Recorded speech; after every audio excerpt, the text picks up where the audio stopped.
آج کے سبق کو اگر آپ سمجھ گئے انشاءاللہ، بدعت کے حوالے سے جو ہمارے ہاں تصورات پائے جاتے ہیں جس کے اندر ہم لوگ خود بھی غلو کا شکار ہیں، زیادتی کا شکار ہیں، تو یہ ساری چیزیں انشاءاللہ ختم ہو جائیں گی۔ اچھا جی، توجہ بس میری جانب رکھیں گے۔ اس میں بہت سارے اصول ہیں، ساری اصولوں پر شرائط پر بات ہوگی، بہت اچھی، دلچسپ اور بڑی زبردست۔ آپ حضرات کو سوالات کی اجازت بالکل آخر میں ہوگی۔ اس کی وجہ یہ ہے کہ آپ کے ذہن میں جو سوالات آتے رہیں گے نا، وہ سبق کے آخر تک جاتے جاتے جاتے کم ہوتے جائیں گے، بعض کے ختم ہو جائیں گے، اگر کسی کا ایک دکا رہ گیا پھر آخر میں انشاءاللہ اس کے ساتھ دیکھیں گے۔ سنت اور بدعت، کوئی زیادہ میرے خیال سے سنت کے حوالے سے یا بدعت کے خلاف جو قرآن و سنت نے نظریات دیے ہیں بات کرنے کی ضرورت نہیں ہے۔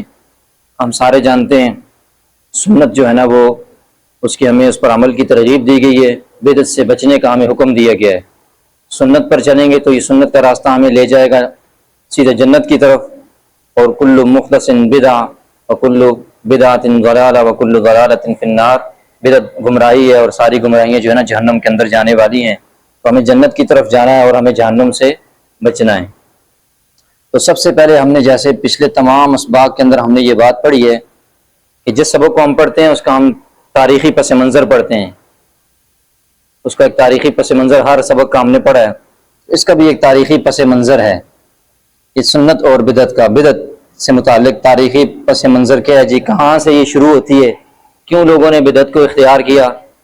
سورۃ النساء آیت نمبر 110 ہے، آیت نمبر 110 آیت نازل ہوئی، وَمَن يَعْمَلْ سُوءًا أَوْ يَظْلِمْ نَفْسَهُ ثُمَّ يَسْتَغْفِرِ اللَّهَ يَجِدِ اللَّهَ غَفُورًا رَحِيمًا، جس سے گناہ ہو گیا، غلطی ہو گئی، یا اس نے اپنی جان پر ظلم کیا، یعنی گناہ اور اللہ کی نافرمانی کر لی، پھر اس نے سچے دل سے اللہ کے سامنے توبہ کر لی، تو اللہ تعالیٰ کو جو ہے نا بخشنے والا، مہربان، معاف کرنے والا رب پائے گا۔ یعنی انسان سے غلطی گناہ ہو جائے، اللہ کے سامنے معافی اور توبہ مانگے، توبہ کرے، اللہ اس کے گناہ کو معاف کر دیں گے۔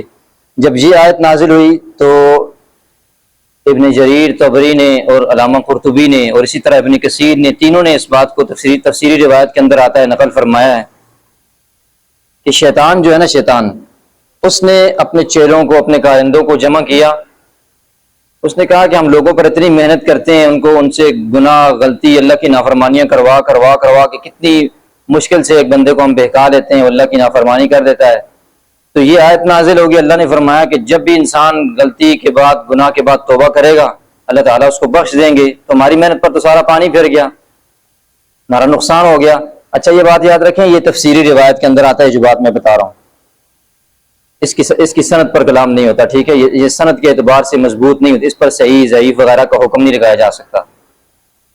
اور ایک صحیح روایت کے اندر آتا ہے، صحیح مسلم کی بھی، دیگر کتابوں کے اندر بھی آتی ہے، صحیح بخاری کے اندر بھی ہے کہ شیطان جو ہے نا وہ اپنا تخت پانیوں کے اوپر، سمندروں کے اوپر بچھاتا ہے اور اپنے سارے جو ہے نا لشکر کو، لوگوں کو، اپنے قبیلے کو جمع کرتا ہے، پھر ان سے پوچھتا ہے، ہاں فلاں کام تمہارے ذمہ لگایا تھا، کیا کیا؟ فلاں بندے کے پیچھے تمہیں لگایا تھا، وہ بہت نیک تھا، اس کا کیا کیا؟ تو مختلف لوگوں سے کارگزاریاں لیتا ہے، وہ اپنے لوگوں سے کارگزاریاں لیتا ہے۔ تو بہت سارے لوگ بتاتے ہیں ہم فلاں کے پیچھے لگے رہے، اس کو ہم نے اس سے یہ غلطی کروا دی، بس ٹھیک ہے، اس کو کہتا ہے ٹھیک ہے بیٹھ جاؤ۔ دوسرے کو پوچھتا ہے، مختلف لوگ اس کو کارگزاری سناتے ایک بندہ کہتا ہے کہ میں بھائی میرے ذمہ یہ کام تھا کہ میاں اور بیوی کے درمیان تفریق ڈالنی ہے، تو میں جو ہوں نا، میں ان دونوں کے پیچھے لگ گیا، حتیٰ کہ لگا رہا، بہت کوشش کی، آخر کار میں نے ان دونوں کے درمیان جدائی ڈلوا دی۔ تو شیطان اس کو بلاتا ہے اپنے قریب، لا کر کے اپنے پاس تخت پر، اپنی جگہ پر پاس بٹھاتا ہے، کہتا ہے سب سے زیادہ بہترین اور زبردست کام تو نے کیا ہے، باقی سارے لوگوں کے کام اس کی کارندوں کے ایک جگہ پر، اس کا کام سب، کیونکہ زوجین یہ ایک پورے خاندان کی بنیاد ہوتے ہیں۔ تو بہرحال یہ روایت سنانے کا مقصد کچھ اور ہے کہ شیطان کا لشکروں کو بٹھانا، جمع کرنا، ان سے بات چیت کرنا، ان سے کارگزاری لینا، یہ ثابت ہے صحیح حدیث کے مطابق۔ تو تفسیری روایت کے اندر آتا ہے کہ شیطان نے ان ساتھیوں کو کہا کہ بھئی ہم اگر اتنی محنت کریں گے، ایک انسان گناہ نافرمانی کرتا ہے تو وہ دوبارہ توبہ کر لے تو ہماری تو محنت ضائع ہوگی، ہمیں تو پھر کیا فائدہ ہوا؟ پھر اس نے لگایا سب کو کہ سوچو، تدبیر کوئی سوچو، کیا کریں، یہ اس کا حل کیا نکالیں۔ اس کا حل انہوں نے پھر یہ نکالا، شیطان نے کہا کہ تمہارے دماغ میں نہیں آ رہا، میرے دماغ میں آ رہا ہے۔ وہ یہ ہے کہ انسان جو ہے نا توبہ کب کرتا ہے؟ جب کسی چیز کو گناہ سمجھتا ہے۔ انسان توبہ کس چیز سے کرتا ہے؟ گناہ سے کرتا ہے. نیک کام کر کے تو کوئی نہیں کہتا نا کہ بھائی میں نے نیک کام کیا میں توبہ کرتا ہوں, کوئی نہیں نا. غلطی کرتا ہے, گناہ کرتا ہے, نافرمانی کرتا ہے, کسی چیز کو سمجھتا ہے کہ مجھ سے غلطی ہوئی ہے تو پھر اس پر توبہ کر لیتا ہے. تو اس نے کہا کہ یہ جو بنیادی بات ہے نا, کسی چیز کو گناہ کا سمجھنا, یہ نکال دیتے ہیں اس میں سے. ان کے گناہ کو, نافرمانی کو, برے اعمال کو ان کے سامنے اتنا اچھا بنا دیتے ہیں کہ اس کو نیکی سمجھنے لگ جائیں. دیکھیں نا کیسی کارروائی ڈالی ہے اس نے کہ برے کام کو جب نیک سمجھیں گے تو پھر اس سے توبہ کیوں کریں گے, غلط کام کو, نافرمانی کو نیکی سمجھیں گے پھر اس سے توبہ تو نہیں کریں گے کبھی بھی. تو انہوں نے اس کا یہ حل نکالا کہ ہم ان کو بجائے جو ان کے سنت اعمال ہیں جن پر چلنے کا ان کو حکم دیا گیا ہے, اس کے بجائے ان کو بدعات میں ایسی نئی چیزوں کے اندر مبتلا کر دیتے ہیں کہ یہ اس کو چھوڑ کر اس کے گرویدہ ہو جائیں اور ان کو نیکی سمجھنے لگ جائیں. جب اس کو نیکی سمجھ کر کریں گے تو پھر اس پر توبہ بھی نہیں کریں گے, ساری زندگی سمجھیں گے ہم نیک عمل کرتے رہے, آخر میں جا کر پتہ چلے گا کہ وہ تو کسی کھاتے میں نہیں ہے, وہ تو برا کام کرتے رہے, ہم تو وہ غلط کام کرتے رہے, اللہ کے ہاں مقبول ہے ہی نہیں ہے. اگر برا اور غلط کام نہ بھی ہو تو اللہ کے ہاں مقبول نہ ہوا, اچھا کام بھی ہو, ایسے اچھے کام کا انسان کو کیا فائدہ جس کو اللہ تعالیٰ اپنی بارگاہ میں قبول نہ کریں. اللہ اسی عمل کو قبول کرتے ہیں جو سنت ہوتا ہے, یاد رکھیں اللہ اسی عمل کو قبول فرماتے ہیں جو سنت ہوتا ہے. تو یہ اس کا تاریخی پس منظر ہے کہ کیسے یہ لوگ بدعات کے اندر مبتلا ہوئے اور کیوں ہوئے, اس بدعت کی ضرورت لوگوں کو کیوں محسوس ہوئی. اس کے پیچھے شیطان کے وہ وساوس ہیں, شیطان کا وہ بہکاوا ہے, شیطان نے وہ راستے دکھائے تاکہ ان کو اپنے برے اعمال اچھے لگنے شروع ہو جائیں اور سنت کے مقابلے میں ایسی روایتوں پر, رسموں پر, رواجوں پر, ایسی چیزوں پر چلنے لگ جائیں کہ سنت کا مفہوم ان کے دماغ سے نکل جائے اور سنت طریقہ ان کی زندگیوں سے نکل جائے. اچھا جی, تاریخی پس منظر ہے. میں سارے اصولوں کو نا شارٹ کر کے بس ذکر کروں گا, بہت لمبی بحث ہے لیکن ہم نے ایک نشست میں سمجھ نہیں ہے, ہمارے پاس وقت بھی کم ہے, آگے مغرب کی نماز کا وقت بھی قریب ہوتا ہے, تو اس چیز کو یہاں پر ہم جلدی سمجھتے جائیں گے. آپ نے پورا اس پر توجہ رکھنی ہے. پہلا ہم نے پس منظر سمجھ گیا آپ لوگ کیسے لوگ اس کے اندر مبتلا ہوئے, یہیں سے اس کی ابتدا ہوئی. دوسرے نمبر پر یہ اعمال, اللہ تعالیٰ کے ہاں جو اعمال ہم جو عمل کرتے ہیں یہ قبول کیسے ہوتے ہیں, ان اعمال کی قبولیت کی شرط کیا ہے, اللہ کب ہمارے عمل کو قبول فرماتے ہیں. ہم کوئی عمل کرتے ہیں وہ اللہ کب قبول فرمائیں گے, تو یاد رکھیں اس میں 3 قسم کی شرطیں پائی جانی ضروری ہیں. کتنی قسم کی؟ 3 قسم کی, ہمیشہ کے لیے. ان تینوں کا ایک وقت کے اندر پایا جانا ضروری ہے. ان تینوں شرطوں میں سے ایک بھی نہ پائے گی تو سمجھے عمل اللہ تعالیٰ کے ہاں قبول نہیں ہے. بالکل شارٹ, ہم اس کو پہلے کئی دفعہ مختلف جگہوں پر دیکھ چکے ہیں, میں اشارہ کرتا ہوں آپ سمجھ لیں. نمبر 1, عقیدہ میں تفصیل اب بیان نہیں کر سکتا, ہم پڑھ چکے ہیں. عقیدہ پہلے نمبر پر ٹھیک ہونا چاہیے. اگر عقیدہ ٹھیک نہیں ہے, 10ویں پارے کی مثال عقیدے کے شروع میں دے چکا ہوں کہ بیت اللہ کی تعمیر جیسا مبارک اور بہترین عمل, حاجیوں کو پانی پلانے جیسا بہترین عمل مکہ کے مشرکوں نے کیا, لیکن عقیدہ ٹھیک نہیں تھا تو اللہ نے قبول نہیں کیا. سب سے بیسک اور بنیادی چیز عقیدہ ہے. جب یہ ٹھیک ہوگا تو پھر دوسرے کی طرف جائیں گے, پھر اللہ تعالیٰ عمل کو قبولیت کی طرف لے کر کے جائیں گے. پہلے نمبر پر ہوگے جی عقیدہ ٹھیک ہونا چاہیے. نمبر 2, دوسرے نمبر پر جو ہے نا, ایک انسان کا عقیدہ تو ٹھیک ہے, عقیدہ اس کا ٹھیک ہے, اب وہ کوئی عمل کرنا چاہ رہا ہے تو اس عمل کے لیے اس کو ضرورت ہے نیت کی, اس کی نیت بھی درست ہونی چاہیے. اگر نیت درست نہیں ہے, عمل جتنا مرضی ہے اچھا ہو, اللہ کے ہاں وہ قبول نہیں ہے. عقیدہ بھی ٹھیک نہ ہو تو اللہ کے ہاں عمل قبول نہیں, جتنا اچھا مرضی ہو. نیت ٹھیک نہیں, اللہ کے ہاں جتنا اچھا مرضی عمل لے کر کے اللہ قبول نہیں کرتے. بڑی مشہور مثال ہے, بار بار پڑھتے سنتے رہتے ہیں. 3 بندوں کو سب سے پہلے جو گھسیٹ کر جہنم کے اندر ڈالا جائے گا قیامت والے دن, وہ 3 بندے کتنے بڑے بڑے لوگ ہوں گے. نمبر 1 عالم ہوگا, ٹھیک ہے, سخی ہوگا. نمبر 3 مجاہد ہوگا, شہید ہوگا. یہ تینوں دیکھیں, علم حاصل کرنے کے لیے قربانی کرنا, پھر لوگوں کو دین کا پیغام پہنچانا کتنا بڑا ہے. تو اللہ کہیں گے تو نے تو لوگوں کو دکھانے کے لیے, ریا کے لیے, اور لوگ تجھے علامہ فہامہ کہیں, تو وہ ہو گیا دنیا میں, بس قصہ ختم. نیت ٹھیک نہیں تھی. نیت کیا تھی عالم کی کہ لوگ علامہ کہیں, بڑا آدمی کہیں, وہ تو بہت علم ہے اس کے پاس, تو لوگوں نے کہہ دیا جاؤ. دوسرے نمبر پر سخی تھا, اللہ کے راستے میں مال خرچ کرنا بہت مشکل کام ہے, اپنی جیب سے پیسہ نکالنا اور اس کو خرچ کرنا. بخل کی جو شناعت قرآن اور حدیث نے بیان کی, اسی وجہ سے بیان کی کہ یہ مشکل کام ہوتا ہے. تو دوسرے تو اس کو بھی اٹھا کر کے جہنم میں کیوں لوگ تجھے سخی کہیں, اس وجہ سے. تیسرے نمبر پر ایک شخص نے جان دے دی ہے, اس کو بھی اللہ جہنم کے اندر بھیج دیں گے کہ تمہاری نیت ٹھیک نہیں تھی, کہ لوگ کہیں گے بہادر آدمی ہے, وہ بڑا بہادری سے لڑا ہے, زبردست زندگی گزاری ہے, جان دے گیا, لیکن تو یاد رکھیں تینوں کے عمل کتنے اچھے ہیں ابھی, لیکن اللہ کے ہاں قبول نہیں ہے. کیوں؟ ان کی نیت ٹھیک نہیں تھی. تو عقیدہ بھی ٹھیک ہو, دوسرے نمبر پر نیت بھی ٹھیک ہو, اور سب سے آخری اور بہترین طریقہ کار بھی ٹھیک ہو.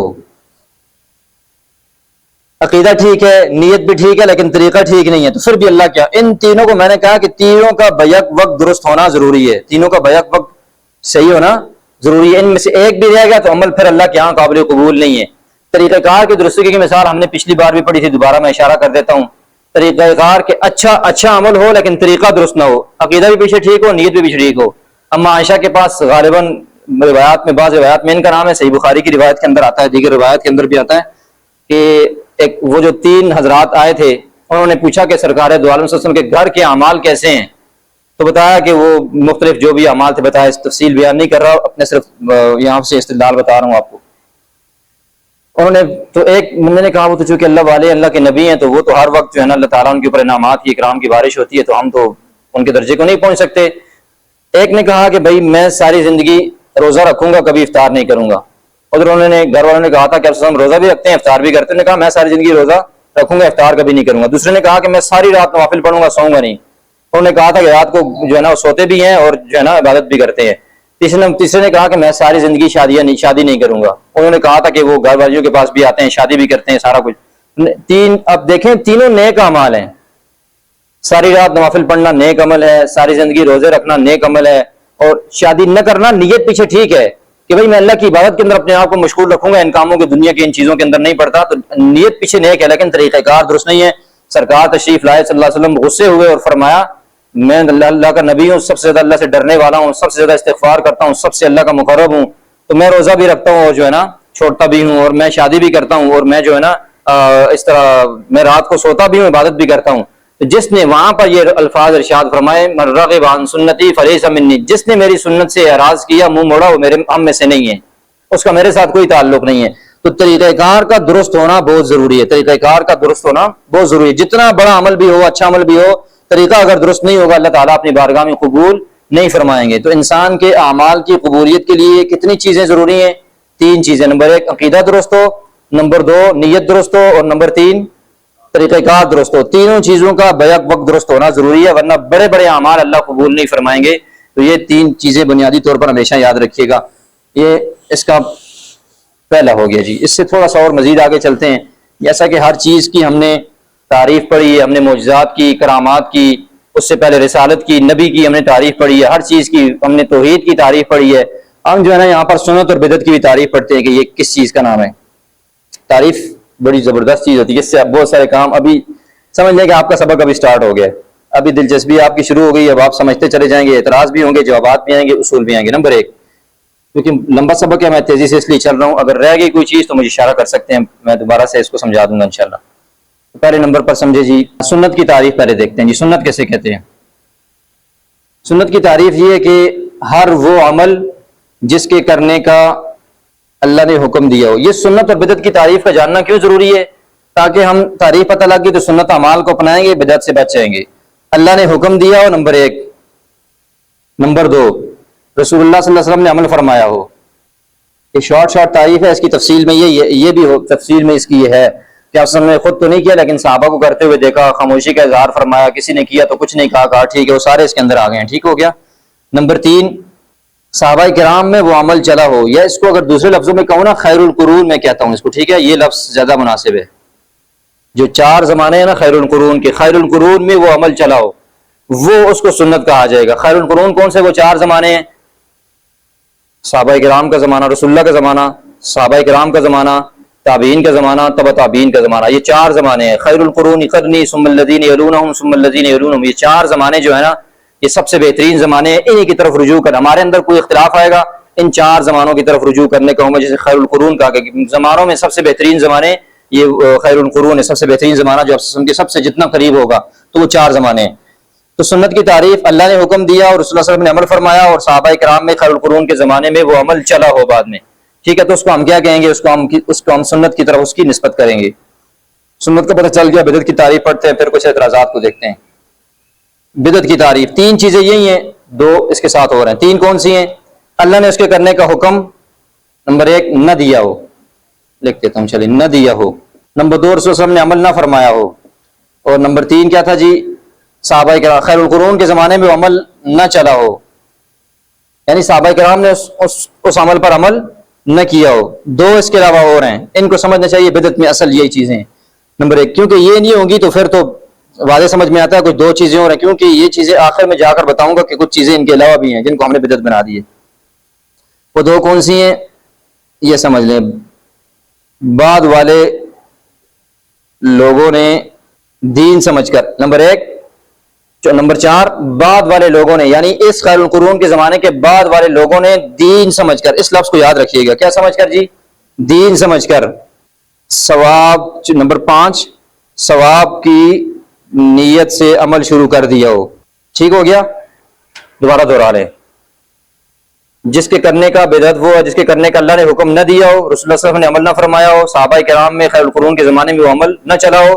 نمبر چار، بعد والے، ان زمانے کے بعد والے لوگوں نے دین سمجھ کر اس کو جو ہے نا شروع کیا ہو اور ساتھ ثواب کی نیت سے شروع کیا ہو۔ بعد والے لوگوں نے دین سمجھ کر ثواب کی نیت سے اس کام کو شروع کر دیا، اس کو ہم کیا کہیں گے؟ وہ کام ہم بدعت شمار کریں گے۔ وہ کام کیا کریں گے جی؟ ہم بدعت شمار کریں گے۔ تعریف آپ ذرا ایک بار دہرائیں گے، میں پھر ابھی اس پر چند باتیں کرنے والا ہوں، سارا معاملہ یہاں سے شروع ہونے والا ہے ابھی۔ سنت کسے کہتے ہیں؟ تین چیزوں کا نام ہے۔ نمبر ایک، اللہ نے اس کا حکم دیا ہو۔ نمبر دو، رسول اللہ صلی اللہ علیہ وسلم نے اس پر عمل فرمایا ہو۔ نمبر تین، خیر القرون کے زمانے میں عمل چلا ہو، یعنی ان لوگوں نے عمل کیا ہو، یہ سنت ہو گیا۔ بدعت تین چیزیں یہی ہیں۔ نمبر چار، بعد کے لوگوں نے دین سمجھ کر۔ نمبر پانچ، ثواب کی نیت سے عمل شروع کر دیا ہو، تو یہ چیزیں کیا ہیں جی؟ یہ بدعت بن جائیں گی۔ اب اس پر اعتراض شروع ہوتے ہیں اور بات آپ کے ذہن میں بیٹھنی شروع ہو جائے گی۔ تعریف آپ نے سمجھ لی ہے۔ اب اعتراض کیا آتا ہے؟ ایک کہنے والا کہتا ہے جی آپ نے جو تعریف کی ہے سنت اور بدعت کی، اس تعریف کی وجہ سے جو ہے نا سارے بدعتی ہو گئے ہیں، کوئی نہیں بچتا۔ اس تعریف کی وجہ سے کیا ہو گیا ہے؟ سارے بدعتی ہو گئے ہیں، کوئی نہیں بچتا۔ کیوں؟ اس کی وجہ یہ ہے کہ چشموں والا کوئی نہیں ہے، ماشاءاللہ اچھی بات ہے جی، وہ بتاتا ہوں۔ یہ موبائل کیا ہے جی؟ بدعت ہو گیا۔ اللہ نے اس کے کرنے کا حکم دیا ہے، رسول اللہ صلی اللہ علیہ وسلم نے استعمال فرمایا ہے، بعد میں چلا ہے، صحابہ کرام کے زمانے میں، خیر القرون کے زمانے میں چشمے استعمال کرتے ہیں۔ یہ پنکھا آپ جس کے نیچے چلیں، یہ لائیو دکھا ہے، پنکھا جس کے نیچے آپ بیٹھے ہوئے ہیں، صحابہ کرام بیٹھے اس پنکھے کے نیچے، اللہ نے حکم دیا، رسول اللہ بیٹھے تھے، صحابہ کرام بیٹھے، نہیں بیٹھے نا بدعتی ہو گئے۔ یہ لائٹ لگی ہوئی ہے، یہ تو رسول اللہ کے زمانے میں نہیں تھی نا، ٹھیک ہے۔ یہ مختلف چیزیں جتنی بھی آپ استعمال کر رہے ہیں آج کل کی ضروریات کے اندر، جدید ٹیکنالوجی کے اندر جتنی بھی چیزیں آپ کے سامنے آ چکی ہیں، یہ ساری کی ساری کیا ہے؟ رسول اللہ کے زمانے میں نہیں تھی، اللہ نے حکم نہیں دیا تھا، صحابہ کرام نے ان پر عمل نہیں کیا، تو آپ کیسے ان ساری چیزوں پر عمل کرتے ہیں اور ساتھ کہتے ہیں کہ بھائی تعریف بھی آپ نے یہ بیان کی ہے؟ تو ایک تو یہ بات ہو گئی، سمجھ گئے ہیں اس کو؟ بدعتی ہو گئے نا سارے پھر اس تعریف کی روشنی میں۔ اور یہ آپ یاد رکھیں، جو ہمارے سوشل میڈیا پر بھی کچھ اسکالرز ہیں، جب ان کو بدعت کی ان چیزوں کی بات جب کی سوالات کی جائیں، بات کی جائے، تو پھر آگے سے کہتے ہیں، ایک دم کہہ دیتے ہیں پھر تو آپ بھی بدعتی ہیں، آپ چشمے آپ نے جو ہے نا، یہ چشمے رسول اللہ کے زمانے میں نہیں تھے، یہ پنکھا جو ہے نا یہ رسول اللہ کے زمانے میں نہیں تھا، یہ اے سی لگا ہوا ہے رسول اللہ کے زمانے میں نہیں تھا، یہ گھڑی جو یہ والی لگی ہوئی ہے یہ رسول اللہ کے زمانے میں یہ سلسلہ نہیں تھا۔ تو آگے سے یہی جو ہے نا اس کو سمجھ لے دھوکہ، یہی دھوکہ دیتے ہیں آگے سے۔ یہ دھوکہ میں اس لیے کہہ رہا ہوں کہ ابھی آپ سمجھیں گے یہ دھوکہ کیوں ہے۔ ہم نے کہا کہ بدعت، آپ کہہ رہے ہیں کہ بھائی یہ پنکھا، یہ لائٹ، یہ اے سی اور یہ گاڑیاں، یہ ہوائی جہاز یہ تو رسول اللہ کے زمانے میں نہیں ہے، تو ہم سارے کیا ہو گئے؟ آپ کی تعریف کے مطابق بدعتی ہو گئے۔ لیکن آپ نے غور نہیں فرمایا، میں نے آپ سے کہا تھا کہ بدعت کی تعریف میں دو چیزیں ہم نے فالتو لگائی تھی، وہ دو چیزیں بڑی ہیں، میں ہر وقت دماغ میں بٹھائیں، جیسے ہی کوئی بندہ کہے نا یہ بھی بدعت ہے، اس کو کہو بدعت کی تعریف میں یہ دو چیزیں آتی ہیں۔ نمبر ایک، اچھا جی یہ دو کہہ دیں، اب یاد رکھیں بھائی، یہ پنکھا اس کو ہم دین سمجھتے ہیں، اے سی کو دین سمجھتے ہیں، موبائل کو دین سمجھتے ہیں، چشموں کو دین سمجھتے ہیں، جتنی بھی چیزیں ہیں یہ ساری چیزیں ہم ان کو دین نہیں سمجھتے، نہیں بس ٹھیک ہے، ان کو تو ہم دین نہیں سمجھتے۔ بدعت تب ہوگی جب کسی چیز کو دین سمجھیں گے۔ سردیوں میں یہ پنکھا نہیں چلتا، سردیوں میں پنکھا چلتا ہے؟ نہیں چلتا، ٹھیک ہے۔ یہ لائٹ دن کے وقت جب روشنی ہو پھر چلتی ہے؟ نہیں چلتی۔ تو اس لیے اس کو تو ہم دین نہیں سمجھتے۔ دین وہ جس کے بغیر ہماری ضرورت پوری نہیں ہوتی، جو ہمارے لیے جس کو ہم ضروریات میں سمجھتے ہیں، دین وہ ہوتا ہے۔ اور ثواب کی نیت سے، اے سی نہ لگاؤ تو گناہ ملتا ہے، پنکھا نہ لگاؤ، موبائل کسی کے پاس نہ ہو تو گناہ ہوتا ہے۔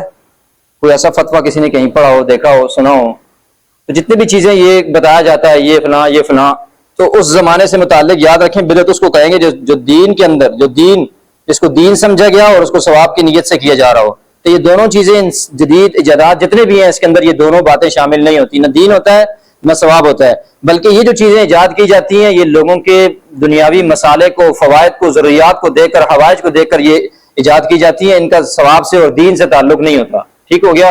اگر نیت اسلام کے مطابق ٹھیک ہوگی تو آپ کو ثواب ملے گا، لیکن دین سمجھ کر ان کو ایجاد نہیں کیا جاتا. تو پہلی بات یہ. اچھا، اس پر ایک اعتراض اور بھی ہے جی، اس کو بھی دیکھ لیں. یہ دو باتیں یاد رکھیے گا، اس کو بھی دیکھ لیں. کہ ایک اعتراض یہ بھی ہے کہ یہ سمجھ لیں ہمارے ہاں جو نظم آج کل چل رہے ہیں نا مختلف جماعتوں کے دین کو سکھانے کے لیے، اس کے اندر تبلیغی جماعت ہے مثال کے طور پر، کسی بھی مختلف مسالے کی اپنی بھی تبلیغی جماعت ہے جو اپنا کام کر رہی ہیں. ٹھیک ہے، ان کے مختلف طرز ہے لوگوں کو دین سکھانے کا، مختلف ترتیب ہے. کسی کے ہاں چلہ ہے، سے روزہ ہے، 4 ماہ ہے، ٹھیک ہے، سال ہے، 7 ماہ ہے، جو بھی ان کی ترتیب ہے، مستورات کی الگ ترتیب ہے. اسی طرح جو درس نظامی کے مختلف مکاتب فکر کے جو سیٹنگ ان کی ترتیب چل رہی ہے لوگوں کو عالم بنانے کے لیے، دین سکھانے کے لیے، اس کی بھی یعنی آپ دیکھیں کہ کسی کا 5 سال کا کورس ہے، کسی کا 4 سال کا، کسی کا 6 سال کا، کسی کا 8 سال کا، پھر مفتی بننے کے لیے 2 سال کا الگ ہے. تو مختلف ترتیبیں ہیں اس کے اندر، پھر ان کے سمائی ششمائی اور فلاں اور فلاں. تو اس پر بھی لوگ اعتراض کرتے ہیں بھائی یہ تو آپ وسلم کے زمانے میں صحابہ کرام نے یہ درس نظامی تو نہیں پڑھا، انہوں نے تو سمائی ششمائی سالانہ امتحانات تو نہیں دیے، انہوں نے تو ڈگریاں حاصل نہیں کی. تو پھر یہ آپ کا جو نظم ہے، آپ نے لوگوں کو دین سے جوڑنے کے لیے مختلف لوگوں نے مختلف نظم، مختلف مدارس نے، مختلف تنظیموں نے مختلف نظم بنا رکھے ہیں.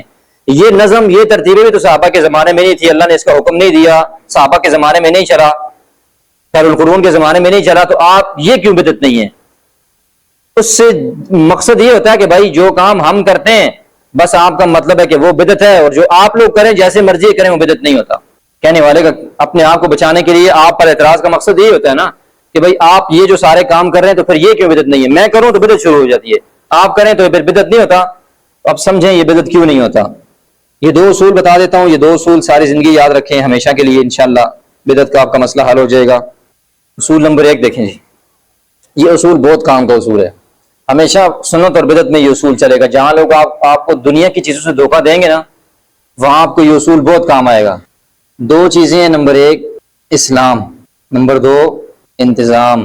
ایک کا خلاصہ ہے اسلام، ایک کا خلاصہ ہے انتظام.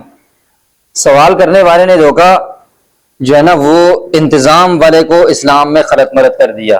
نماز پڑھنا یہ دین ہے، تلاوت کرنا دین ہے، ذکر اذکار کرنا دین ہے، قرآن مجید پڑھنا پڑھانا، دین کے مسائل سمجھنا سمجھانا، واعظ و نصیحت کرنا، یہ سب کیا ہے؟ دین ہے، تبلیغ ہے. اس کے لیے یہ پنکھے کا، یہ مسجد کی انتظامیہ نے کیا کیا؟ اس پنکھے کا انتظام کیا کہ تاکہ لوگ آرام سے سکون سے آ کر کے بیٹھ جائیں، ان کو تکلیف نہ ہو، پریشانی نہ ہو. اللہ کے گھر میں آنے والے مہمانوں کو رات کے وقت میں لوگ اگر قرآن پڑھنا چاہیں، تفسیر پڑھنا چاہیں، حدیث کچھ بھی پڑھنا چاہیں، بس مسجد کے اندر تو لائٹ کا انتظام کیا ہے. کیا کیا جی؟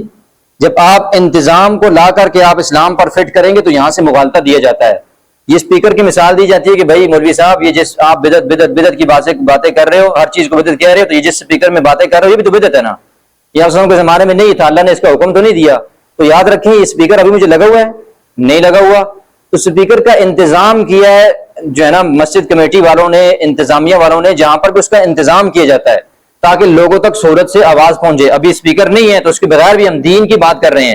تو جب دین کی بات آئے گی، اسلام کی بات آئے گی، وہاں دلیل مانگی جائے گی تو میں وہاں پر دلیل پیش کروں گا. اگر میں آپ کو واعظ و نصیحت کر رہا ہوں، قرآن سکھا رہا ہوں، حدیث سکھا رہا ہوں اور ترجمہ پڑھا رہا ہوں، کچھ بھی کر رہا ہوں، دین کی کوئی بھی بات کریں گے، تبلیغ کی دعوت کی، اس پر دلیل، وہ تو اسلام ہے نا، دلیل پیش کی جائے گی. لیکن جب بات انتظام کی ہے کہ آپ کہیں گے اس کے قرآن سے آپ دلیل نکال کر کے دیں، تو انتظام کی دلیل قرآن سے نہیں ملے گی. پھر آپ کو یہ جب دھوکہ وہاں پہ ہوتا ہے جب انتظام کو لا کر کے اسلام کے ساتھ مکس کر دیا جاتا ہے، تو وہاں پر دھوکہ کر دیا. وہاں پر جو ہے نا آپ پھر کنفیوز ہو جاتے ہیں کہ بھائی بندہ تو بات کیا ٹھیک رہا ہے، لیکن آپ کو یہ سمجھ نہیں آ رہی تو اس نے انتظام کو اٹھا کے اسلام بنا کر کے آپ کے سامنے پیش کر دیا ہے. اگر یہ چیزیں جتنی بھی ہیں انتظام کے طور پر ہوتی ہیں، اگر یہ نہ بھی ہو تو اصل کیا ہے؟ دین ہے. وہ دین کا کام ہر صورت میں ہر جگہ پر چلتا رہے گا. لوگوں کو تبلیغ میں 3 دن ہو، چلہ ہو، 4 مہینے ہو یا 7 ماہ ہو، سال ہو، یہ ترتیب جو بزرگوں نے بنائی ہے یہ انتظام ہے. مقصد کیا ہے؟ لوگوں کو دین سکھانا، لوگوں کے اندر دین کی دھڑک پیدا کرنا، دوسروں تک دین کا پیغام پہنچانا. تو وہ اگر کوئی 3 دن لگانے سے پہلے آ جائے تو کفر کوئی اس کو نہیں کہتا. وہ اگر کوئی 40 سے پہلے آ جائے، سال سے پہلے، ہر تنظیم نے اپنی اپنی ترتیب بنا رکھی ہے، کسی کی ترتیب غلط نہیں ہے. ہر درس نظامی کے سلسلے نے اپنی ترتیب لوگوں کو دین سکھانے کی بنا رکھی، تو وہ انتظام ہے. ہر ادارہ اپنا نظم بناتا ہے اپنے سسٹم کو چلانے کے لیے. تو دین کے اسلام کو سکھانے کے لیے ہر ادارے نے اپنا ایک انتظام قائم کیا ہوا ہے کہ اس نظم کے تحت ہم یوں آپ کو دین سکھائیں گے لوگوں کی آسانی کے لیے. دین اس کا آپ کو حکم نہیں دیتا کہ آپ 40 دن لگائیں، آپ 3 دن لگائیں، آپ 1 سال پڑھائیں، آپ 2 سال پڑھائیں، 4 سال پڑھائیں. تو یہ بات سمجھ لیجیے کہ یہاں پر دو کا پہلا اصول یاد رکھیں کہاں دیا جاتا ہے کہ انتظام کو اسلام کر کے پیش کیا جاتا ہے. یہ ساری دنیاوی جتنی بھی سہولیات آج ضروریات ہماری ہم بن چکی ہیں یہ سارے انتظام کے اندر آتی ہیں, ضروریات کے اندر, اسلام کے اندر نہیں آتی. تو پہلا اصول یہ یاد رکھیں. اس اصول سے ہی انشاءاللہ وہ ساری باتیں ختم ہو جاتی ہیں جو جتنے بھی اعتراض ہیں. لیکن چلے میں ایک اصول آپ کو اور دیتا ہوں جو ہمارے یہاں بڑا مشہور بھی ہے. یہ اصول کہیں بھی نہیں ہوتا لیکن یہ کہیں مختلف جگہوں پر نظر آتا رہتا ہے. ایک ہے احداث فی الدین اور دوسرا ہے احداث للدین. فی الدین اور للدین. احداث کہتے ہیں نئی چیز پیدا کرنا.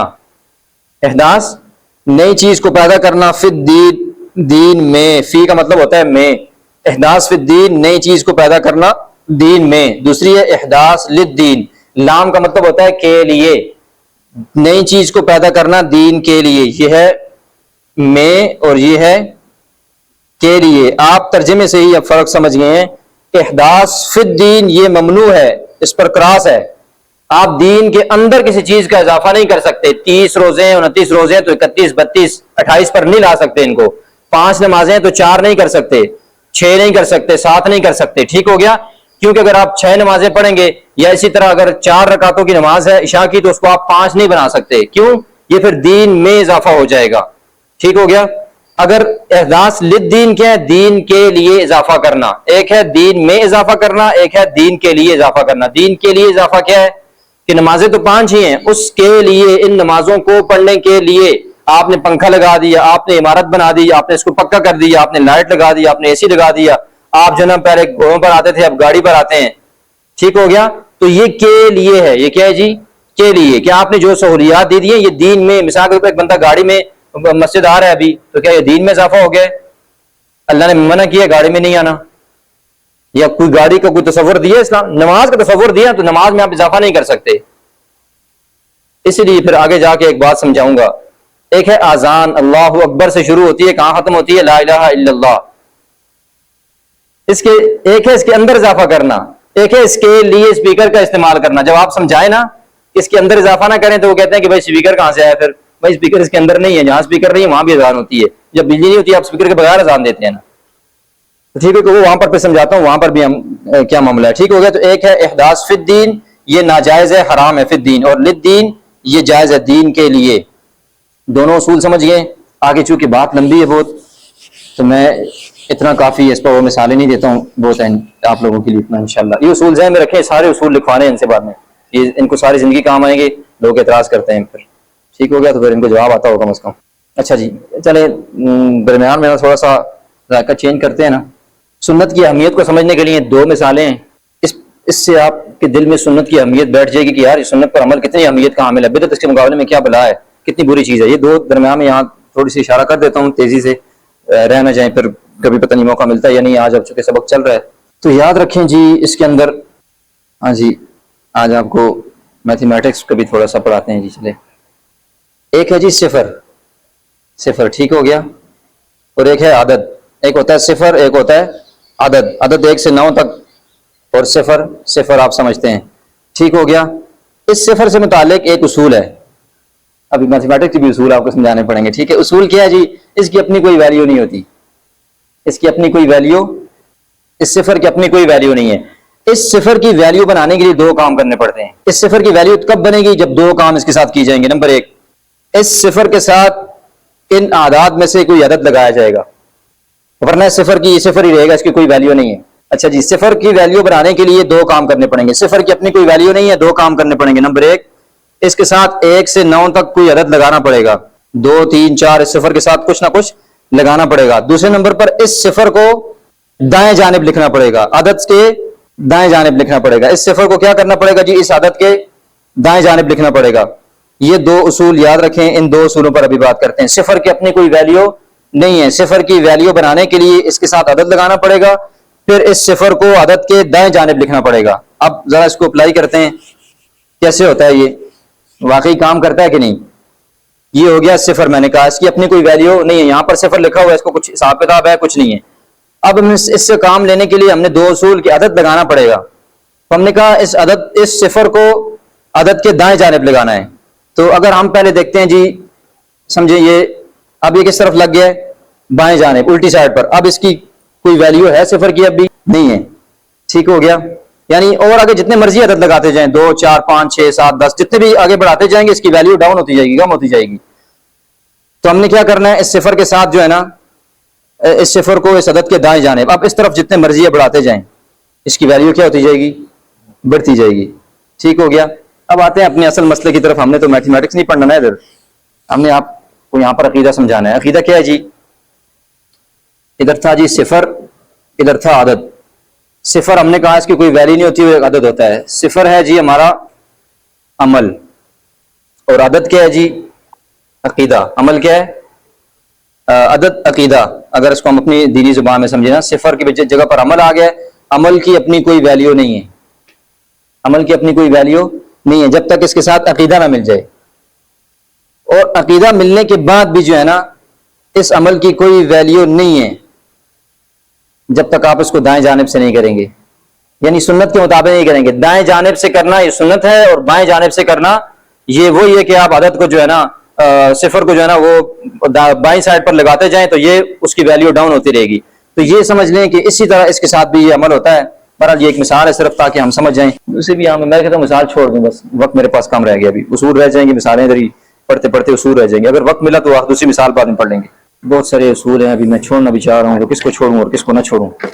اچھا, سنت کے لیے ایک اصول یہ ہے کہ شریعت نے جس عمل کا, یہ اصول سمجھ لیں, شریعت نے جس عمل کا جو وقت بتلایا اور جو طریقہ کار بتلایا ہو اسی طریقے سے اسی وقت پر عمل کرنا یہ سنت عمل ہے.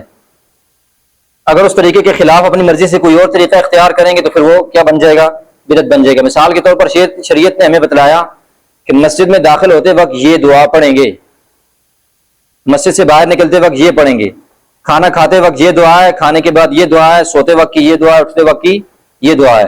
اب ساری دعائیں اگر ان کا ترجمہ پڑھیں ٹھیک ہوتی ہیں, لیکن ایک بندہ جو ہے نا مسجد والی دعا جا کر واش روم والی جگہ پر پڑھتا ہے, آپ اس کو کیا کہیں گے؟ بھائی یہ شریعت نے ہمیں یہ دعا جو ہے نا یہاں پر بتائی ہے مسجد میں داخل ہوتے وقت. کھانا کھاتے وقت کی دعا جو ہے نا آپ سوتے وقت بستر پر جا کر پڑھیں. اس دعا کے الفاظ غلط نہیں ہے, لغوی معنی اس کا ٹھیک ہوتا ہے, تو گناہ کے الفاظ نہیں ہوتے, دعا ہی ہوتی ہے نا کوئی. لیکن آپ اس کو کیا کہیں گے؟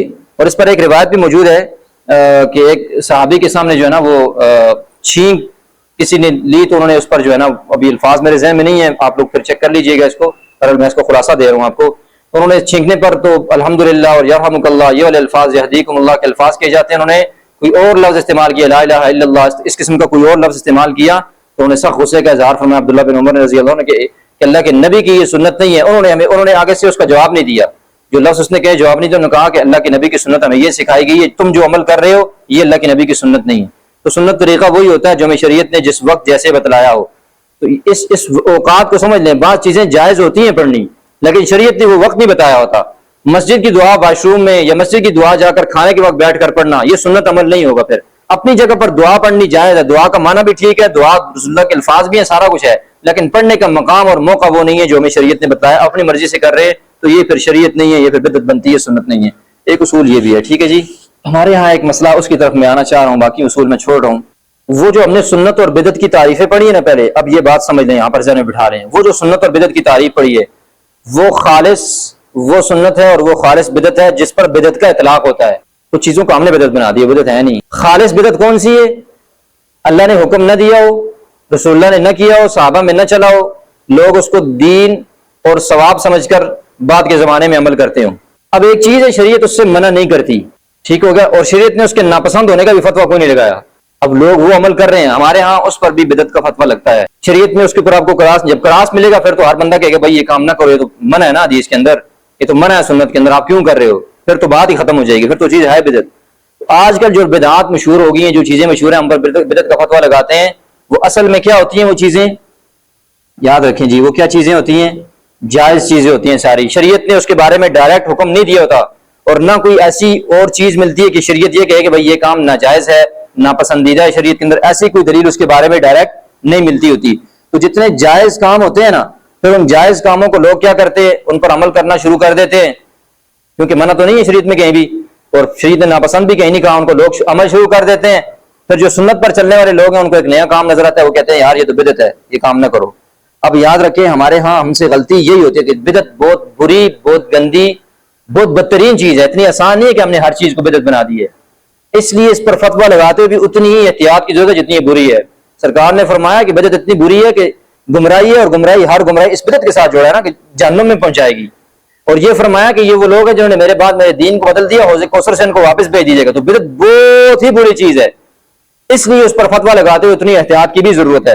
اب سمجھیں کہ یہ جائز امر بدعت کب بنتا ہے. یہ بدعت بن جاتا ہے، لیکن کب بنتا ہے تھوڑا سا اس میں دو چیزیں اس کے اندر آتی. ایک ہی چیز ہے اس میں دوسری چیز آگے آ جاتی ہے. نمبر ایک، یہ جائز امر بدعت بن جاتا ہے لیکن کب؟ جب کوئی بندہ اس جائز امر کو ضروری سمجھنا شروع کر دے. اگر ضروری نہیں سمجھتا، میں اس کی مثالیں بھی دیتا ہوں، تو پھر وہ چیز بدعت نہیں ہے. جائز امر ہے، کوئی کرتا ہے ٹھیک ہے، اس کو ثواب ملے گا، نہیں کرتا اس کو گناہ نہیں ہوگا. دوسرے نمبر پر جو بندہ ہے وہ عمل نہیں کر رہا جائز عمل، اس کے خلاف باتیں شروع کر دیتا ہے، اس کو برا بھلا کہتا ہے، اس کو ملامت کرتا ہے، تو پھر بھی یہ چیز بدعت بن جاتی ہے. ان دونوں میں سے یہ ضروری والا ہے نا، ضروری والا، اس کو سمجھنے کا ایک ہی طریقہ ہے. وہ کیسے؟ ایک بندہ اپنی زبان سے کہے کہ بھائی میں اس کام کو ضروری سمجھ رہا ہوں، پھر تو سب پتہ لگ جائے کہ یار یہ بندہ اس کو ضروری سمجھتا ہے. ایسا تو کوئی نہیں کہتا کسی بھی جائز کام کو میں اس کو ضروری، لیکن اس کو سمجھنے کے لیے پھر یہ ضروری ہے. کوئی بھی اپنی زبان سے چونکہ نہیں کہتا کہ میں ضروری سمجھتا ہوں، تو اگر دیکھیں کہ وہ اس جائز کام کو کر بھی رہا ہے اور پھر ساتھ لوگوں کو ملامت بھی کر رہا ہے، تو پھر یہ کام کیا بن جائے گا جی؟ پھر یہ کام بدعت ہوگا. پھر یہ کام اس کے لیے درست نہیں ہے. کسی کو دعوت دینا، کسی کو کہنا، یہ پھر درست نہیں ہے. گناہگار سمجھیں، اس کو ملامت کہیں، گناہگار نہ بھی سمجھنا، برا بھلا کہیں کہ یار یہ کیوں نہیں کرتا، یہ تو یہ فلاں ہے، پھر وہ بدعت بن جاتا ہے. ٹھیک ہو گیا؟ تو دو چیزیں، جائز امر ہے وہ کر رہا ہے، اس پر کوئی نکیر نہیں، آپ اس پر فتویٰ نہیں لگا سکتے. لیکن جب وہ اس کو ضروری سمجھ رہا ہو، آج کل ضروری سمجھنے کے لیے ہم نے یہ سمجھ لیا کہ بھائی جو بندہ روز یہ کام کرتا ہو، یا ایک بندہ اس کام کو چھوڑتا نہیں ہے، تو یہ صرف قید لگانا درست نہیں ہے. ضروری سمجھنے کے لیے یہ بات بھی ضروری ہے. ضروری سمجھنے کے لیے یہ بات ضروری ہے کہ یا تو زبان سے اقرار کرے، یا پھر نہ کرنے والوں کو برا بھلا کہے. اگر نہ کرنے والوں کو برا بھلا نہیں کہتا اور ساتھ اپنی زبان سے کہتا بھی نہیں میں اس کو ضروری سمجھتا ہوں، پھر وہ اس بندے کے اوپر آپ فتویٰ نہیں لگا سکتے. بہت احتیاط کی ضرورت ہے. اللہ کے یہاں جواب دیں. ہم نے جو فتوے لگاتے ہیں فتووں کا جواب بھی اللہ کے یہاں دینا ہے. ایسا نہیں ہے کہ بس چلے جائیں گے جس پر جو فتویٰ لگایا بس چلتا رہے گا، نہیں. اچھا میں مثالیں دیتا ہوں اس کی. نفل ہے، قرآن ہے، بس دو کافی ہیں، وقت نہیں ہے. نفل پڑھنے کے جو اوقات جائز ہیں، ٹھیک ہے، ان اوقات کے اندر کوئی بندہ نفل پڑھتا ہے اور روز پڑھتا ہے، پوری زندگی پڑھتا ہے، آپ اس کو منع کر سکتے ہیں کہ زور کے بعد ایک بندہ 4 رکعت پڑھتا ہے، 2 پڑھتا ہے، 5 پڑھتا ہے، 10 پڑھتا ہے، جتنی مرضی پڑھتا ہے، آپ منع کر سکتے ہیں کہ بھائی کیوں پڑھتے ہو؟ پھر بے شک ساری زندگی پڑھتا رہے، آپ منع نہیں کر سکتے اس کو. وقت بھی ایک مقرر کرے، اس کو آپ منع نہیں کر سکتے. قرآن مجید آپ ہر وقت پڑھ سکتے ہیں، جو ٹھیک ہے جائز اوقات ہے، یا جائز جو آپ کے وضو میں ہوں، یا جیسے جو بھی ترتیب اس کی جو شرائط لکھی گئی ہیں. وضو میں ہونا میں ہاتھ لگانے کے سینس میں کہہ رہا ہوں، ٹھیک ہے، سنو کل کہیں وضو کے بغیر کہہ دیے، قرآن تو وضو کے بغیر پڑھ سکتے ہیں. ٹھیک ہو گیا؟ تو قرآن مجید، ایک بندہ روزانہ فجر کی نماز کے بعد قرآن مجید کی تلاوت کرتا ہے، ساری زندگی کرتا ہے. آپ دلیل دکھا سکتے ہیں کہ ساری زندگی رسول اللہ نے فجر کی نماز کے بعد قرآن پڑھا ہو؟ آپ دلیل دکھا سکتے ہیں ساری زندگی رسول اللہ نے زور کی نماز کے بعد 10 رکعت نفل پڑھے ہوں؟ کوئی دکھا سکتا ہے دلیل؟ نہیں. آپ یہی کہیں گے نا زیادہ سے جائز ہے نا شریعت میں، جب مرضی جتنے مرضی پڑھو، جب مرضی جتنی مرضی تلاوت کرو. یہ چیزیں پھر کب بدعت بن جائیں گی؟ جب ایک بندہ خود کرے گا تو یہ کہے گا میں ضروری ہے، یہ تو شریعت میں ضروری ہے، زبان سے کہ تو میں نے کہا زبان سے کوئی ایسی بات نہیں کہتا. ہاں یہ کہے کہ میں روز 10 رکعت زور کے بعد پڑھتا ہوں، عثمان بھائی کیوں نہیں پڑھتے؟ تمہیں پڑھنے چاہیے، وہ فارغ پھرتے رہتے ہو، یہ ہے وہ ہے. بس سمجھ لیں اس کے عقیدے میں فتور آنا شروع ہو گیا، ابھی اس کو ضروری سمجھنے لگ گیا ابھی یہ. یا میں روز زور فجر کے بعد قرآن کی تلاوت کرتا ہوں، فلاں کیوں نہیں کرتا، فلاں کیوں نہیں کرتا، فلاں کیوں نہیں کرتا. اب جب دوسرے لوگوں پر زبان کھولنا شروع کر دے گا تو سمجھ جائیں کہ اس کے اندر وہ بیماری پیدا ہو گئی جس سے یہ جائز سے ہٹ کر کے بدعت میں چلا گیا. تو ہمارے ہاں جتنے مسائل زیادہ تر پیش آ رہے ہیں نا وہ ان جائز امور کے اندر ہیں. ایک ہے خالص بدعت، سنت کے مقابلے میں آتی ہے، وہ بہت کم ہے. اور ایک ہے جائز عمل. جائز عمل کے اندر بھی ہم لوگوں نے ڈنڈی کیا ماری ہے کہ ہم نے جو ہے نا ہر ایک پر بلا تفریق ہے کہ وہ ضروری سمجھتا ہے یا نہیں سمجھتا، کسی کو برا بھلا کہتا ہے یا نہیں کہتا، ہم نے سب پر ایک فتویٰ لگا دی. اس ایک فتوے کے ساتھ بچنے والے نہیں ہیں ہم. ٹھیک ہو گیا؟ کافی یہ بات آپ لوگ اس میں آپ چیزوں کو پرکھتے رہیں. جتنی چیزوں کو لوگ بدعت کہتے ہیں نا ان کو جب آپ بنیاد نکالیں گے تو وہ کم از کم جائز کے درجہ تو ان کا نکل ہی آئے گا. ٹھیک ہے؟ کیونکہ اگر وہ خالص بدعت ہو تو پھر تو اس کا کام ہی نہیں ہے نا. ایک یہ ہو گیا. دوسرے نمبر پر اچھا کوئی اعتراض بات لوگ یہ بھی کہتے ہیں کہ بھائی کر لیا تو حرج کیا ہے؟ پڑھ لیا نماز کے بعد کلمہ پڑھ لیا تو کیا حرج ہے؟ فلاں کے بعد فلاں یہ کام کر، نیکی کا کام ہے نا، کوئی غلط کام تو نہیں ہے، کر لیا تو کیا حرج ہے؟ گناہ تو نہیں کیا نا، گناہ کا کام تو نہیں کیا، نیکی کا کام کیا، اللہ پاک ثواب دے. تم لوگ ویسے ہی پیچھے پڑ جاتے ہو بھائی. تو یاد رکھیں ویسے نہیں پیچھے پڑتے. اگر ہم یہ اصول چھوڑ دیں نا ایسے کر لیا یار خیر ہے کیا بات ہے نیکی کا ہی کام تھا نا, تو ایک بندے نے مغرب کی 3 کی بجائے 4 پڑھ لی, کیا ہوگا؟ مغرب کی 3 کی بجائے 4 پڑھ لی, نیکی کے کام کیا نا, غلط کام تو نہیں کیا نا 4 رکعتیں پڑھی. قرآن میں حدیث میں سنت میں صحابہ میں کہیں منع آپ دکھا سکتے ہیں کہ 3 جو ہے نا وہ مغرب کی 4 رکعتیں نہیں پڑھ سکتے؟ خالص قول خالص حدیث دکھا سکتے ہیں قرآن کی آیت؟ فجر کی 2 کے بعد تیسری نہیں پڑھ سکتے, 2 رکعتوں کے ساتھ تیسری نہیں ملا سکتے, حدیث دکھا سکتا ہے کوئی؟ کچھ نہیں ہے نا. اگر اس طرح چھوڑ دے تو ہر بندہ اپنی مرضی سے اگر کر لیا نیکی کا کام ہے, تو آپ قاعدہ اولا جو ہے 4 رکعت والی نماز میں جو قاعدہ اولا ہے آپ بیٹھتے ہیں پہلے قاعدہ میں پہلے تشہد میں, اس میں آپ درود شریف اللہم صلی علی محمد وعلی آل محمد بعدد کل ذرۃ الف الف مرۃ, نیکی کا کام ہے نا, تو آپ شامل کر لیں, نیکی کا کام ہے, آپ پہلے بیٹھ کر بھی پڑھ لیا کریں, کوئی مسئلہ نہیں ہے. لیکن وہاں نہیں پڑھنے دیتے نا, کیوں؟ بدعت بھی اپنی مرضی کی بنا رہی ہے. اگر آپ اس اصول کو یوں چھوڑ دیں گے پھر دین کی کوئی چیز نہیں بچتی, پھر ہر بندہ اپنی مرضی کا نیک کام ہر نیک کام کے ساتھ لگا دے گا. آپ نے تو 1-2 کے ساتھ لگا دیا نا, کل کو آنے والی ہماری جو نسلیں ہیں اس اصول کو یوں چھوڑ دیں, نقید نہ لگائیں اس کے آگے. ہر بندہ اپنی مرضی سے جو جس کے آگے جگاڑ لگائے گا. کوئی کہے گا بھائی اذان سے پہلے پورا قرآن پڑھنا بھی جائز ہے, میں پڑھوں گا, آپ کو کیا تکلیف ہے؟ منع تو نہیں کر سکتے. پھر آپ کوئی کہے گا میں نماز کے بعد فلاں کرتا ہوں, جو جس کا جی میں آئے گا. ٹھیک ہو گیا تو کر لیا تو حرج, اس طرح چھوڑ دیا تو پھر شریعت کوئی چیز ہمارے پاس باقی نہیں بچتی. ہمیں حکم کیا جی, ایک اصول اور یاد رکھیں, لقد کان لکم فی رسول اللہ, رسول اللہ صلی اللہ علیہ وسلم کی زندگی تمہارے لیے نمونہ ہے. ہمیں یہ بتایا گیا نا اسوہ حسنہ ہمارے لیے کیا ہے؟ رسول اللہ کی زندگی. یہ اس کو ہم کیا کہتے ہیں؟ رسول اللہ کی زندگی کو ہم سنت کہتے ہیں. اس کے مقابلے میں کیا ہوتی ہے؟ بدعت. ایک اصول یہ بھی یاد رکھیں, یہ بھی کہا جاتا ہے اور یہ بڑی اچھی اور زبردست پر رکھنے کی بات ہے کہ سنت نام ہے رسول اللہ صلی اللہ علیہ وسلم کے طریقے پر کسی عمل کو سر انجام دینے کا, اور بدعت نام ہے اپنی مرضی پر کسی کام کو سر انجام دینا. بدعت کس چیز کا نام ہے؟ میری مرضی پر, میں دین پر چلتا ہوں لیکن اپنی مرضی سے. اور سنت کس چیز کا نام ہے؟ میں دین پر ہی چل رہا ہوں, یہ بھی دین پر ہی چل رہا ہوتا ہے, یہ بھی دین پر ہی, یہ دین پر اپنی مرضی سے, یہ دین پر رسول اللہ کی مرضی سے. کیسے؟ صاف اور ستھری اور بہترین مثال اس کو سمجھنے کے لیے کہ بدعتی کیسے اپنی مرضی کے دین پر عمل کرتا ہے, جو رسول اللہ نے بتایا اس پر عمل نہیں کرتا.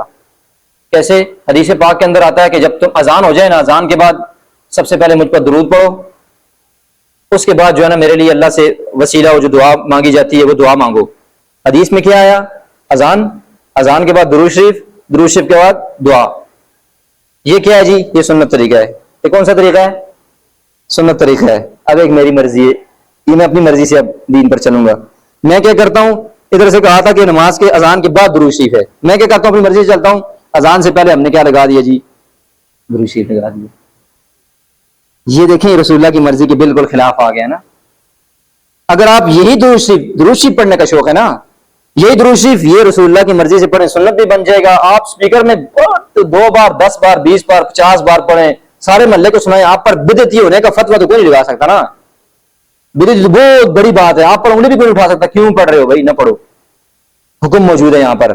لیکن چونکہ آپ نے دین پر اپنی مرضی سے چلنا ہے تو پھر آپ اپنی مرضی سے بدعت ہوتی ہے.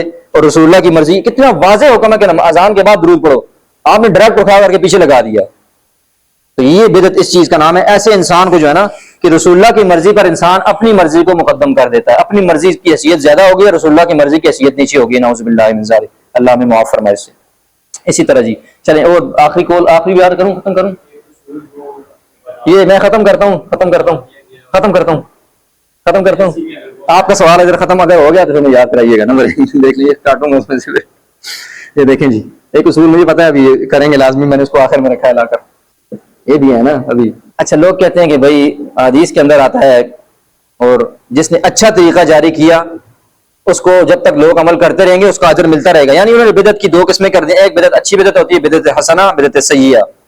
اچھی بدعت ہے, اور ایک کیونکہ حضرت عمر کا قول موجود ہے کہ وہ جو ہے نا وہ لوگوں کو اکٹھا نماز پڑھتے ہوئے کہا یہ تو نعم هذه البدع, یہ تو اچھی بدعت لوگوں نے ایجاد کی ہے. ٹھیک ہے, اب سمجھیں جی اس بات کو بھی تھوڑا سا. اگر اس طرح ہم چھوڑ دینا چلیں, پہلی بات ہے ہم اس کو چلیں یہ ہم مان لیتے ہیں ان کی اس باتوں کو کہ ایک اس کی یہ تقسیم ہے, ایک یہ تقسیم ہے. ایک اچھی بدعت ہوتی ہے, ایک بری والی نہیں کرنی چاہیے, اچھی والی بدعت کر لینی چاہیے. اگر یہ بات ہے تو پھر تو ہر بندے کا اپنا دین ہے نا. تو جس بندے نے جو دین کے ساتھ لگا دیا, نیکی کا کام لگا دیا, چالو کر دیا, کیا خیال ہے اس کا کوئی اصول ہوگا کہ دین کے ہم نے کس کام کو ہم جاری کر سکتے ہیں, کس کو نہیں کر سکتے, یا اپنی مرضی ہوگی ہر کام کو جو بڑھا دے.